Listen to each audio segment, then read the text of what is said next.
Hello and welcome everybody to the Poker Fuse podcast. It is November 22nd, 2019, episode number 34. I am your host, Mike Gentili, along with my co-host, Nick Jones. This week on the podcast,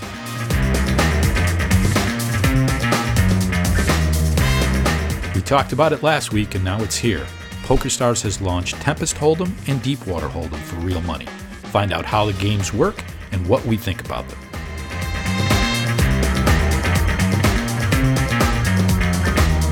With MPN's closure on the horizon, over a dozen online poker rooms are looking for a new home. Red Star Poker, a key skin on the network, is the first to reveal its plans.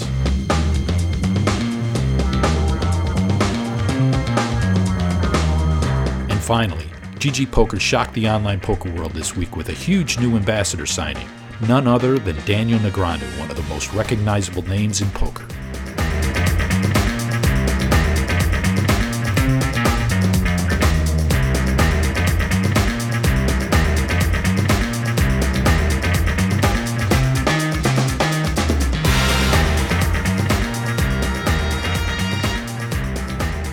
PokerStars was back at it again this week, releasing two new games.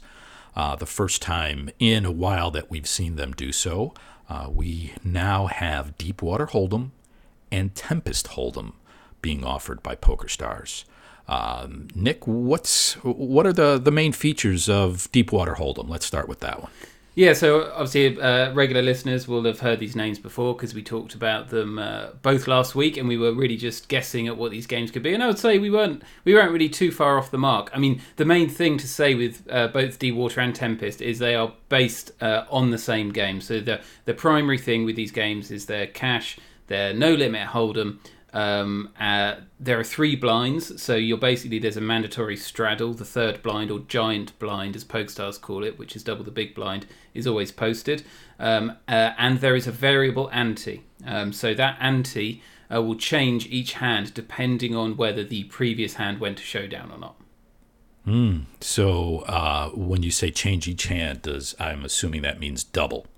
Yes, is that correct? So it starts off at, I think, a fifth of the giant blind, the ante. Then if a hand doesn't go to showdown, that goes to 2x that size, then 3x, and then up to, I think the cap is 4 times that base size that it will get to. And then as soon as somebody wins a hand at showdown, that resets back to 1 again. Okay. Tempest seems to be quite the... I would say is the more interesting of the two, simply because it invokes a push or fold strategy. So the game plays out as you have two options. There's no calling, there's no raising. It's either you're all in or you fold. Yeah, so this is a type of game. So it takes all those rules of Deepwater that we talked about at the start, the variable ante, the giant blind and all that, but it is a push-fold game, so it's just all in or fold. It's a format that we've seen for regular cash games in other operators that have been around for a long time. Either mandatory all in or fold, 888 has that, GGPoker has that, and they offer them today.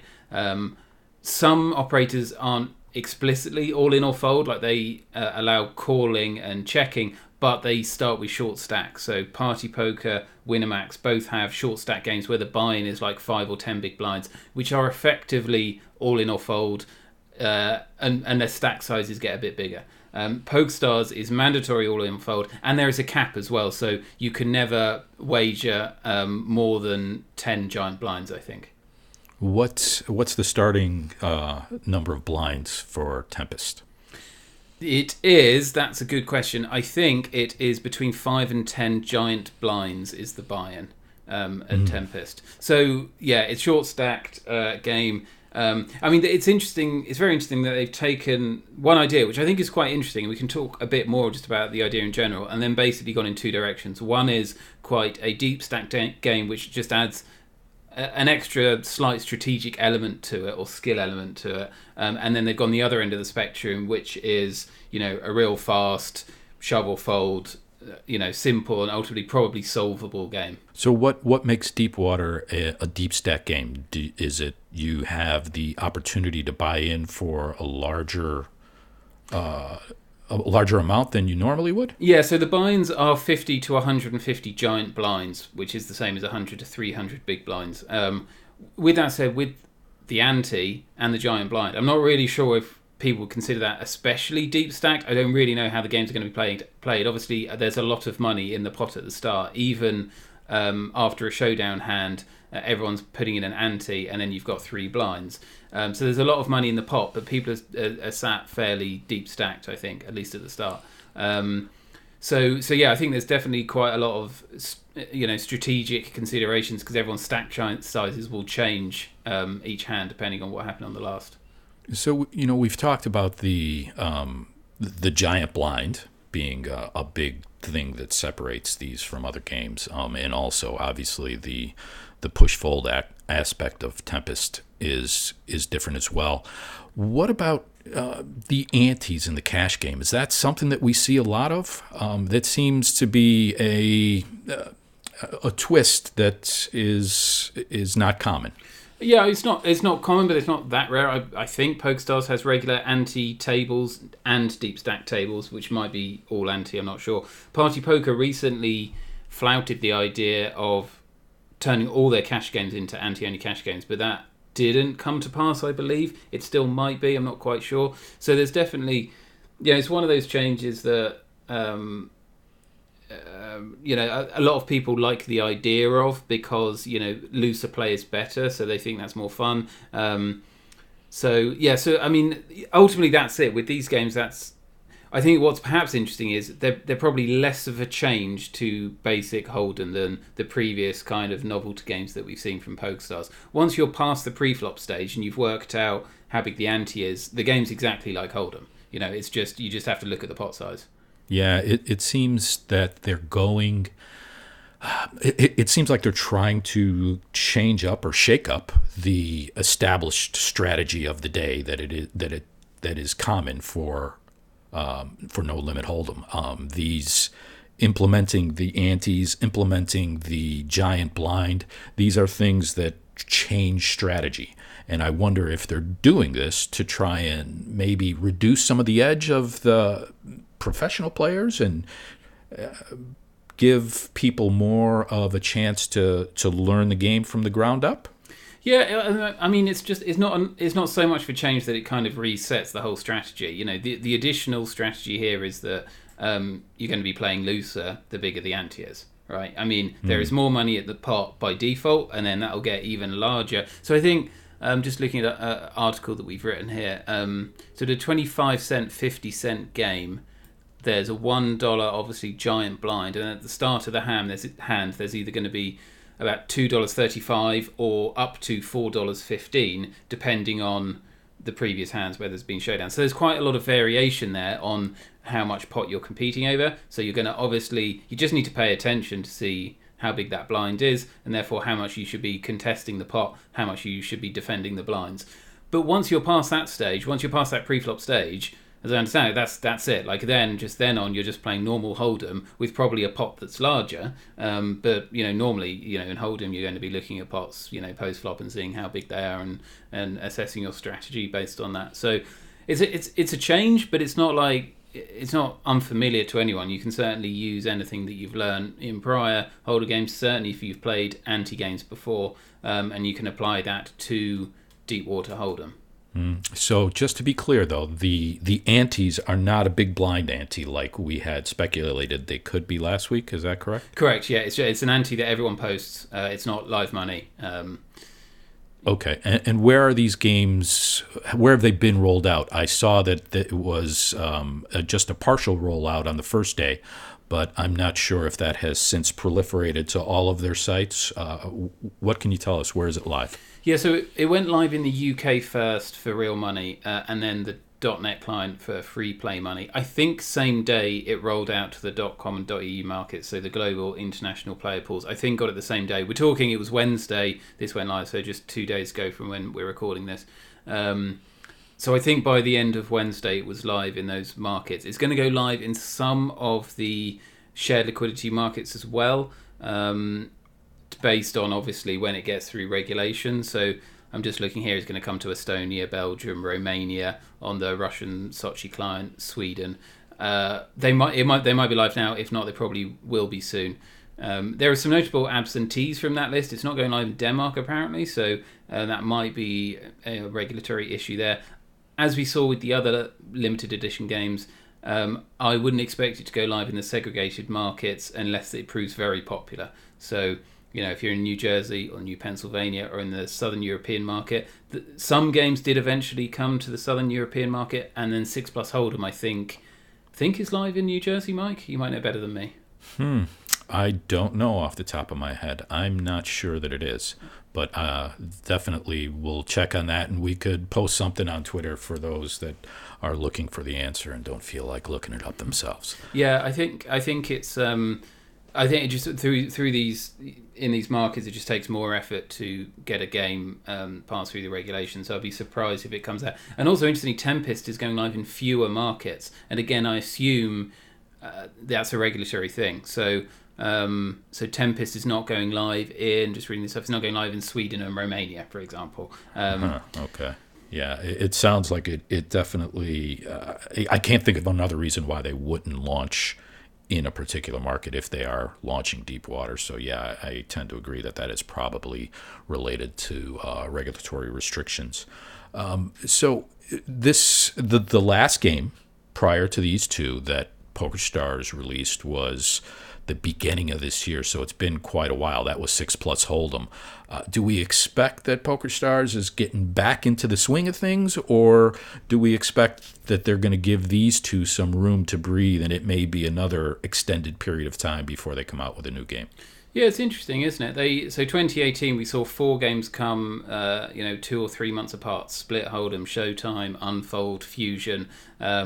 And then 6 Plus Hold'em came in January 2019, and there it's remained, and we've had no other games. Even though there's been hints that they have been working on these games. Deep Water, we saw like 8-9 months ago they were working on this. And then there's games like Swap Hold'em we've talked about on this podcast before. There's hints that a game like that might come. So yeah, we do know these games, they expect them to only be limited editions, so we imagine they'll last a couple of months in the client. Everything points to them getting back into it and adding more. Why there was this pause in 2019, we're not sure. Obviously, 6 Plus Hold'em still remains in the client, and maybe they felt that they didn't want to, they wanted to establish it as kind of a permanent game before adding more. We saw things like Spin and Go Flash launch, so more in the tournament area. So yeah, I wouldn't be surprised if 2020 these come down and we have more to come for sure. Okay, well, in addition to the games that are incoming, we also have one that has reached its end, and that is the hybrid esports poker game Power Up. We had talked about this previously, and it was announced that they will be pulling Power Up. I believe it is gone now. Is that correct? Yeah, so Power Up came down the same moment these 2 new games went live. So the same release, they injected these 2 new games and pulled out Power Up. Yeah, that's right. So, and it's interesting that perhaps the thing that I didn't expect with these new games is to say Deep Water and Tempest are effectively the same game, but just implemented in different ways. One's a push fold, one's more kind of deep stacked, but it's the same game. And as we talked about last week, thematically linked, with the whole nautical theme, right, that kind of stuff. But they've added them as 2 new tabs on the lobby. So you've got there kind of crammed in there next to 6 Plus Hold'em and tournaments and cash games. Power Up's obviously gone, and you've got Deep Water and Tempest next to each other. Kind of other than the graphics, there's nothing to suggest they're the same game. And I'm kind of surprised they didn't go with something like Deep Water is the name for the game, and then you've got like Tempest Edition, which is the push fold version. Right. Like we saw we've got Spin and Goes, and then under that you can go Flash if you want for the really fast one. So that to me is a little bit confusing for a new user. You would when you see these 2 new things, in my mind it looks like 2 different games, not one just a slight implementation detail separate to the other. But anyway, yes, those 2 tabs are in there, replacing the Power Up tab. Nick, what's the likelihood that these games evolve into other formats? So, for example, we saw 6 Plus being offered as a spin that has since, I think, been pulled already. Do we expect these 2 new games to, maybe show up as an MTT format, or are they just going to be restricted to cash gameplay because of their structure. I can't. I don't see why you couldn't have a deep water MTT. Yeah, I think. I don't see why that wouldn't work at all. I mean, the reality is MTTs add antes in as they progress anyway, so that novelty is a bit more interesting in a cash game than it would in a tournament. But regardless, the whole variable ante thing absolutely could be added in as MTTs. We've definitely seen one thing they have done over the last year is they brought back some of those 2018 limited edition games in MTT format. They had some events in Scoop, I think, maybe a few one-offs of like Fusion and Showtime potentially. So yeah, I wouldn't be surprised if we saw Deep Water in there. Another interesting thing is that when these games are removed, will we see that all-in or fold dynamic used in another game? Because it's notable that PokerStars doesn't have that for regular cash game hold'em, which other operators do. And it's obviously, I think it's a pretty profitable game for operators to offer because it's super casual friendly. You're raking a lot of pots. A lot of people are going in on pots. So it's notable that I think PokerStars until now haven't offered it, whilst many of the competition has. Now it does, whether it proves popular and they want to adopt it into regular cash games, or maybe you could apply that to any limited edition game, really, a push or fold version of it. Have you had a chance to play either of these games? Yes, I have played Deepwater Hold'em. Yeah. Okay, so tell me, how does PokerStars, what kind of a job do they do implementing Deepwater with Aurora, their new graphics client? Is there a lot of animations, cool sound effects? What's that like? Yeah, so from my experience, I think it's very cool. I think I might get a lot of pushback from saying that, because when I read things on forums, people have a lot of technical issues and see they have a lot of bugs, and they find that Aurora is very slow and laggy for them. But from my experience, I think it's fantastic. I mean, it's obviously not going to appeal to hardcore grinders because we're talking sound effects and animations. But I think for a casual player playing one or two tables, it's awesome. They're really atmospheric. You get little fish floating around and bubbles and that kind of thing. For what they want to do, whether that is interesting to obviously the player base they want to attract, I don't know. I can't speak for them. But from my perspective, it's well implemented. It feels very cool. Feels different. It's obvious you're playing a different game. So atmospheric is definitely the word. I think for me, they've really nailed down what they're doing with Aurora and what can be achieved with it. But obviously, I can't dismiss a lot of people saying that they have experienced issues with the client, maybe on lower powered machines. I haven't tried it on my laptop, which is a bit lower powered, so maybe there's some issues there. But yeah, from my short experience with Aurora and with playing with Deep Water, it's been very cool. Okay, so we have two new games, Deep Water and Tempest. They have each of them have a giant blind. They have escalating antes, and Tempest is a push-fold game as well. Look for those new in the PokerStars client, and perhaps some more new games to be coming soon.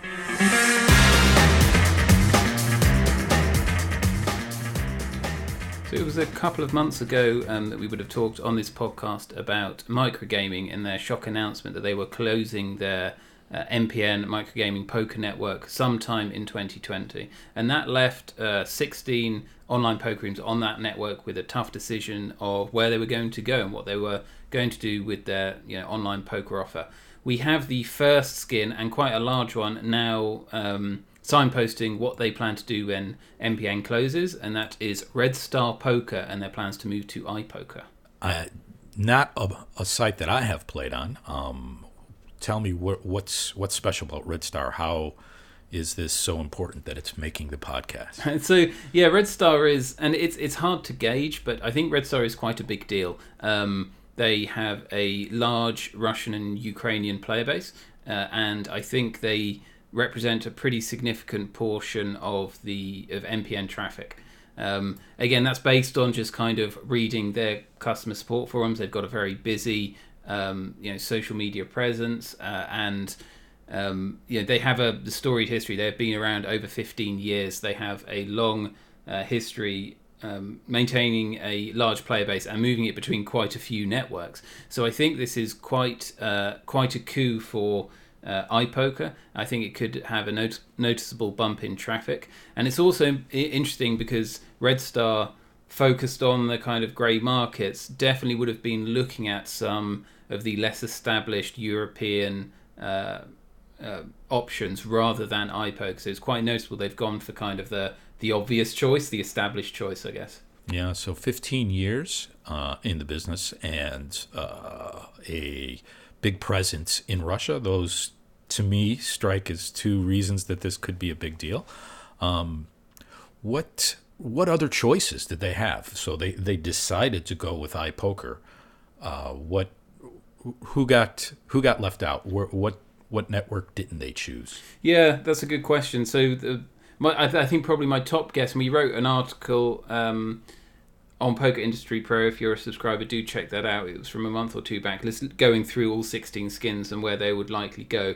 Along with iPoker, obviously it's going to be a top choice for them and others. I think they definitely would have looked at GGPoker, GG Network. In many ways, they align quite well. I would say that GG have, and we'll be talking about them a lot more on this podcast in the next segment, but they definitely have a history in some of the less clear-cut white regulated markets, I would say, definitely been operating in a lot of the Asian markets. So again, with Red Star, which they have an interesting mix of countries they target. Russia and Ukraine, definitely their core markets, but then if you go on their website, they have and it's very specific, the other markets they have targeted. I think it's Argentina, Germany, and Norway are the other three. And the only real thread between them and Ukraine and Russia is that they are grey markets.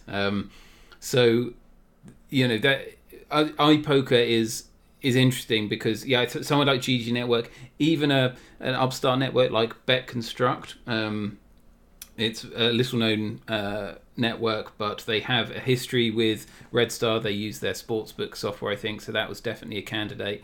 And even like the US-facing networks like WPN and Chico Poker could have been candidates for a site like Red Star. And so iPoker's the big winner there. How many skins are left on MPN that we are going to be looking to see where they eventually land up? Yeah, so there are 16 in total, and this is the first one that has indicated, to our knowledge, what direction they're going to go. Of the other 15, some will probably close, but I think a large proportion will move. NPN said that all of them indicated to them that they plan to move elsewhere. I think the reality is some will drop off, but a big group of them are the BetSun skins. So BetSun, very large on NPN, operate BetSun, BetSafe, Nordic Bet, and they have a lot of players, and they will definitely be doing something. They could be big enough to launch their own network in theory.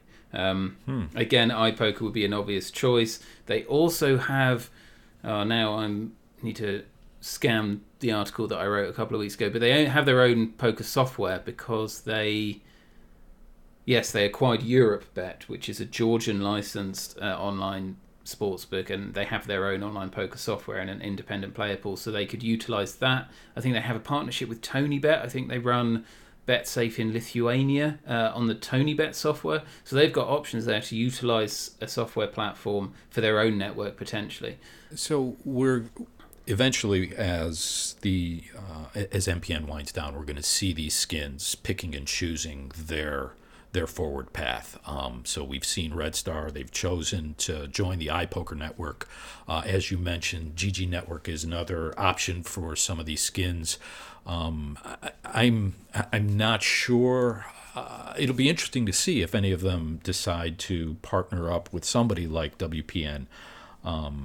Or even Bovada Bodog, or whatever the Ignition, whatever their name is these days. It would be interesting to see if that would be a partnership that some of these skins might bring their players to. Or the other question that I guess that I have is, might we see some of these skins get together to form a new network, or maybe even partner with other existing operators that are on their own, such as maybe Ignition? Yeah, it's possible. I mean, again, I think so BetSun could do that, and then there is a company Realm Entertainment, they run Bet's 10 and a site called Mobile Bahis. They were basically Betsun Turkish businesses that were spun off into an independent subsidiary. They could very well do what Betsun does. So they could absolutely be a separate network there, maybe using Betsun's software that we talked about before, their platform options, and there could be 5 skins on that. The others, like, I'll be honest, I think that... So one interesting one is Kinshid Group own 32 Red, brand on MPN that absolutely could move on to Unibet's poker software as a skin on that. Mm-hmm. That they already have one other internal brand that's on that network, so that's possible. I'll be honest, with the Red Star going to iPoker, I think that increases the chance that a lot of other operators will also go to iPoker, because it answers a couple of questions that I had before Red Star made that move. So one is, there was some speculation that iPoker would go the same way of MPN and shut its doors. There's not really much evidence of that, other than they are facing some loss of some skins if the Stars Group Flutter merger goes through. So Flutter Entertainment have a lot of skins on iPoker. Betfair and Paddy Power are 2 big skins on there. So if they move ultimately, and we're talking years down the line, but they could be pretty significant losses for iPoker. So for someone like Red Star, who's bounced around from, they've been independent 15 years ago, Cake Poker, then to Revolution, then to MPN. They're not going to be jumping somewhere that's going to disappear in a year's time. So they've clearly been given some assurances that they're investing in iPoker and that it's, a place to, the upheaval's worthwhile and it's worth sticking around. And iPoker have also shown that they are flexible on the type of operators they will work with. So they are closed out, as I understand it, to Ukraine entirely across the network, and they will going to open their doors to players in the Ukraine specifically for Red Star. So that's a concession and accepting that they are willing to work with operators that might be more in the grey markets. So it shows to me that if Red Star are going to go there, other companies... so there's somewhere like poker's important, but not that important to them. Cool Bet's a sports book focused in Scandinavia. Olibet, PAF. Like iPoker seems the more, it was an obvious choice before, and it seems even more of a cert now that a big brand like Red Star have made that move. Are there any skins currently on the MPN network that we've been talking about gray markets? Are there any skins on the MPN network that would maybe shy away from joining forces with another poker room or another network because they operate in black markets? So we had talked about perhaps WPN being a choice or a destination for some of these skins. Well, that to me isn't. They're not operating in a gray market. They're offering online poker to players in the U.S., which I guess is maybe vague under some legal interpretation they may have seen, but it is basically black market. Is there any concerns about skins leaving MPN that would join a network that may operate in black markets? Oh yeah, 100%. I mean, there's quite a lot of the smaller skins on MPN that our listeners probably wouldn't be familiar with, but absolutely would never consider, I don't think, any of the networks you just mentioned. Might not be able to consider anybody. iPoker would be their top choice. So there's, on MPN, there is I think it's Bulgarian National Lottery, 7777.bg, I think it is. Again, I think either they'll close or maybe they'll move to iPoker. iPoker absolutely has, Playtech has the white market credentials. They have worked with, they run the only sanctioned network in Finland and Austria. They have skins in those two. They're operated by state sanctioned operators, and they pull their player pool between them, and that was a big deal for them 2 or 3 years ago doing that, and they're unique in that way. So they absolutely have those credentials. Grosvenor, a big UK bricks and mortar casino brand. Again, they'll really only be looking at iPoker, I would imagine. PAF, Olibet. They don't really have much on the table, but iPoker or closing in my mind. So iPoker, and the other big option that we had discussed is GG Network, GGPoker. What's both of their statuses with regard to gray and black markets. For example, does iPoker operate in any black markets? We talked, you'd mentioned previously that they do have white market credentials. What's the other side of the spectrum look like? Well, define for me what a black market is. It's all shades of grey, isn't it? No, I mean, I don't think they operate anywhere in the United States or Australia. They're probably the two big no-nos right now, and that's certainly off limits. It's off limits for GGPoker as well, absolutely. Do they both operate in Asia, Russia? Yes. Ukraine, which interesting. Ukraine actually has a licensing framework that's progressing this year, but I'm not sure if that's really amenable to. I can't say I'm particularly knowledgeable about the Ukrainian legislation right now, but that is something that's happening. But I don't think when we're talking about Red Star Poker that they're looking for licensing in the Ukraine. Okay, so we will see plenty of more activity with MPN scheduled to shut down when again? Mid-2020. We heard a rumour of maybe May, but can't say for sure about that. But yes, mid to late Q2, Q3, I think, was the last official word. And just for my own curiosity, I guess, is there still any possibility that the network as a whole could be sold off and operated by somebody else? Potentially, but I don't. Yeah. I'd be very surprised. Yeah. Okay. So over the course of the next 6 months, we can expect to see a flurry of announcements as the skins on MPN decide where they will operate or if they will operate in the future.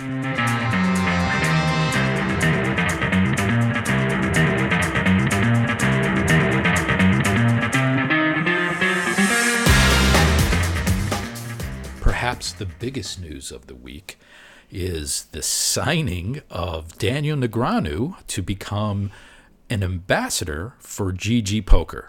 Previously, the lead ambassador for PokerStars, Negreanu has now attached his name to a new online poker site.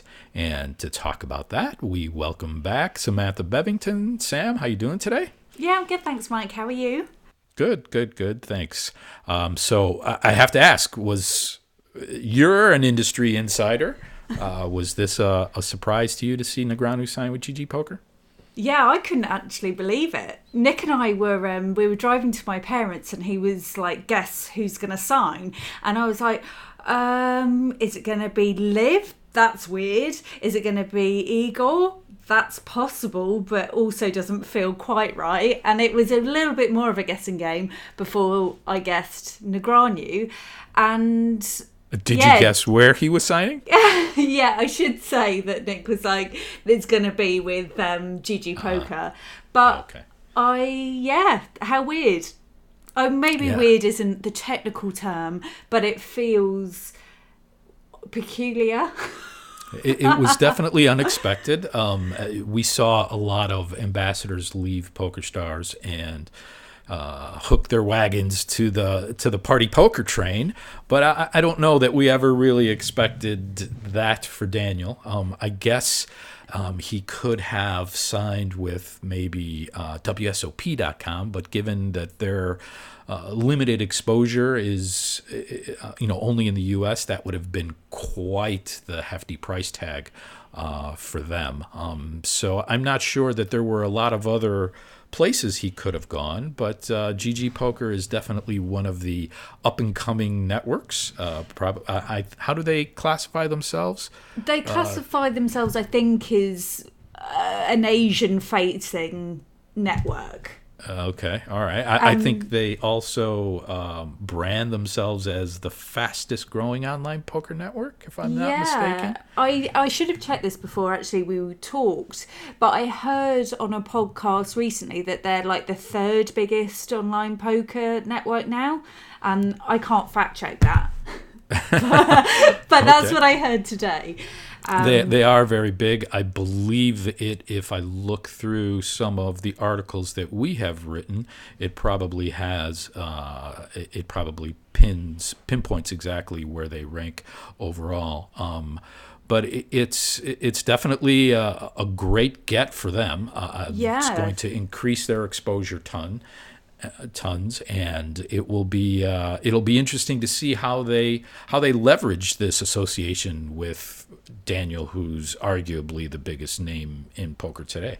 Yeah, I agree. I mean, just a couple of points. I'm just surprised that he signed with anyone, just because the way he framed leaving PokerStars, it seemed like it was a family decision. He'd just got married, he wanted to start a family. And because basically I'm gullible, I was like, okay, yes, that sounds reasonable to me. Sam, that is probably the biggest reason that is used for anybody leaving any job anywhere. Yeah, I know. Like, how do I not know better? However, Jason Mercier said that, and it seemed to be true. I don't think he did sign with anyone else after leaving PokerStars. No. I did see him doing some, I wouldn't say doing some work, but attached his name to events that were run by other operators, but no official signing anywhere for any long-term deals, No. So then to your sort of second point, which was how will GGPoker utilise Negreanu, and I think that is going to be really interesting. So they've got a promotion running, which makes total sense that they would, and they've got a welcome bonus code if people sign up using Daniel. But basically, he's going to have to go and play online. The promotion will work that there's, I think, 4 tournaments happening. It's going to play down to a final table. On that final table, Negreanu's going to play. It's all online. And that takes place on the 22nd of December. So I don't know where he's going to go to play that a couple of days before Christmas, but it isn't going to be in Las Vegas. Yeah, well, I assume it will be back to the Toronto area. I believe he still has family in Canada, and so that probably won't be a problem for him. I wonder, though, if we're going to see GGPoker putting together some promotions similar to what we see at Run It Once, where they have their founder / brand ambassador, Phil Galfond. They've recently moved to get him more active at the tables. They're creating promotions around playing with Phil. I wonder if, similar to the signing promotion that GGPoker has going on, if we're going to see more promotions that are geared toward giving fans or players on the network the opportunity of playing with Daniel. Yeah, that's a really good point, actually. Do you know where Phil plays from when he does that for Run It Once? Is he still based in the US, or is he now over in Europe? I think he's in Vancouver, if I'm not mistaken. I know that he was... Yeah, I'm pretty sure he's in Vancouver, in Canada, yeah. But that's a clever move from Run It Once to get him to play games, because that's a real pull. Like, his name is such a pull for people, like having the opportunity to play against Negreanu. I mean, people are going to bite your hand off, aren't they, to take up that opportunity, I'd say. Yeah, who knows? Maybe they can, with Daniel having his master class, and maybe they put him out for maybe a meet and greet. You can have something like learn, chat, play with the pros. If you had to call it... That was a joke, Sam. That was the old marketing moniker for Full Tilt back in the day. Oh, nice. Nice plug, and I didn't realise you were making a joke, so... Yeah. Well, then I guess it wasn't probably a very good one. If you had to call it, how long do you think Negreanu will be with GGPoker? Yeah, so that's a great question. It could be something that is very short term. We don't know. Or... It could turn out to be a more of a long-term deal. We have seen from time to time ambassadors come in, and I think, so when I think about short-term ambassadors, Jeff Gross comes to mind. I know that he had signed on to play the World Series of Poker with 888 one year, and it was, limited to that period of time. There was no announcement as far as limiting Daniel's sponsorship with GGPoker, but given the price tag that he comes with, the first thing that came to my mind was, all right, how long is this going to last? The popularity of GGPoker indicates to me that they possibly have the deep pockets to keep him on for a while. I think it also may depend on exactly what they are asking or requiring of Daniel and his family situation, and how is that family plays out. in inverted commas? I'm not sure, and I don't know off the top of my head if children are in the future for Negreanu. I believe I may have heard him mention that is a family goal for them, but that could change things dramatically as far as the length of his sponsorship, especially if there's travel needed for him to play on the network. A lot's going to depend on what they require of him and what he wants to do as well. Yeah, it's going to be really interesting to see how it all beds down over the next couple of months, and when that promotion's finished, what else they're going to introduce on the network. So I guess it's going to be a lot of watching this space. Yeah, it'll also be interesting to see how Daniel goes to bat for GGPoker. So we know that there was quite a lot of criticism of PokerStars when he was representing them, and I think that he probably, there's a lot of criticism of Daniel that he was just shilling for the company. I personally think that the points that he put forth are things that he personally believes in. And so it'll be interesting to see. There's already been some criticism of GGPoker that has come out, and it'll be interesting to see if Daniel steps up and defends it, or says, hey, yeah, this is not right, or I'll be watching to see how his vocalness comes across and how that relates to GGPoker. Yeah, agreed. Or whether it's a meal ticket and then he's got to watch his opinions. Yeah, perhaps. But Daniel was not the only ambassador movement that we saw this week. Who else did we see? So on the same day that Negreanu posted on Twitter that he was going to be joining GGPoker, Maria Konnikova announced that she was parting ways with PokerStars, which was mad because we only talked about her last week in the podcast that we did. And again, really didn't expect that partnership to end, and not when she's got a poker book coming out next year. I don't know when next year, but I think it's, we're nearly in next year already, so. Yeah, I don't know exactly when it's coming out, but I think it's coming out rather soon. I think it's early 2020, but. Yeah, so it's interesting that they did part ways.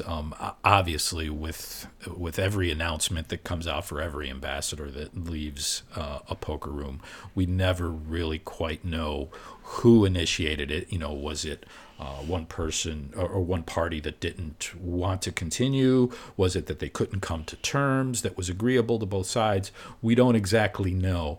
But this one is surprising because I think that we talked about last week. It seems like Maria's story fits the marketing that PokerStars is trying to align itself with. Yeah, 100%.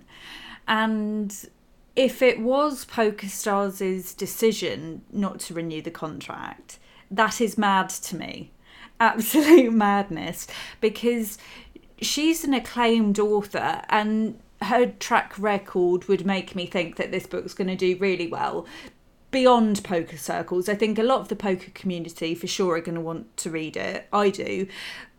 But I think beyond that, it's going to have a lot of reach. She has people that like her previous books, are probably interested in what she's done. So in terms of creating a buzz in mainstream media, the average person who might not be a poker enthusiast but find her book, read it, then want to get into the game, it is crazy to me that PokerStars were in such a well-positioned, or were so well positioned as her sponsor, that they wouldn't have wanted to capitalise on that. Yeah, so hearing you talk about the inroads that Maria could provide into mainstream circles reminds me of another poker ambassador that left PokerStars, one which I think is one of the rare ones where we did know whose decision it was to end the relationship, and that's Vicky Corin. So she had a lot of pull and a lot of reach into mainstream circles. She did end up deciding to leave because PokerStars was advancing their interests in online casinos, which was something that I believe she had stated that she did not want to align herself with. But didn't we see her recently somewhere? Yeah, she was on the Chip Race podcast. Oh, and the guys interviewed her on that, which was a really good segment. Just shout out to those guys. But yeah, she was on that fairly recently, a couple of weeks ago, I think. Yeah, so that having her, seeing Maria with her popularity, like you said, she's an acclaimed author. She writes for several publications as well. It is quite interesting to see them part ways with somebody that could reach some of the audiences that they've indicated they're trying to reach. Yeah. And I think just the difference with Maria and with Vicky is that when Maria was signed, which was I think 18 months ago, so like June 2018, PokerStars already had a real foothold within the online casino market. They were definitely going down that road. That was not a secret. Right. Whereas I think when Vicky left all those years ago, it was because they had only been a poker company and then they were diversifying. Right. Yeah. So if Maria did initiate this, it would strike me as strange. I don't know what her reasoning would be, other than perhaps compensation or whatever they were requiring of her. Was more than she was willing to give, or maybe it was too much travel. I'm not sure. I'm not saying that it couldn't have been her decision. It just seems strange that this comes at this particular time, like you said, when she's ready to launch into a campaign that is very much in line with what PokerStars, the image that they're trying to portray. Yeah, I totally agree. Maybe we should ask Maria. She probably won't tell us the real reasons. Give her a call after the show and see what she says, and we'll have you back next week to tell us what you found out. But I wonder, just to a broader point, whether maybe PokerStars are just getting leaner. I can't think of the right analogy, but we know that they unfortunately have had to lay off staff, or they had a round of redundancies. Maybe this is just a cost-cutting measure where they feel that there's money to be saved. I mean, Maria is a big name, so maybe she comes with a big price tag compared to others that they have. Maybe it is just a cost-cutting measure. I don't know. Yeah, it very well could be. And if you look at it, it's probably most things boil down to money. So I would be surprised if cost wasn't a factor. It's just a question of, was it the determining factor? Yeah, or the only factor. Quite possibly. Well, I guess we will, if cost is the main reason and it was initiated by PokerStars, then I guess we could expect to see other changes coming through their ambassador or the Team Pro turnstile, as it is in the near future. Maria was a bit different, I guess, for the timing, because it seems like most of these changes happen right at the end of the year or right at the beginning of the year, and this one is a little bit earlier, I guess, than I expected. But we're coming up to the time where if there are going to be changes, we will likely see them. So we will be keeping an eye out for that. Yeah, definitely. Well, that wraps up this episode of the Poker Fuse podcast. As a reminder, please give us a like and a subscribe wherever you get your podcasts. And you can also follow us and interact with us on Twitter. Nick is at PokerProJones. I'm at SpookyBugs. Thanks everyone for tuning in.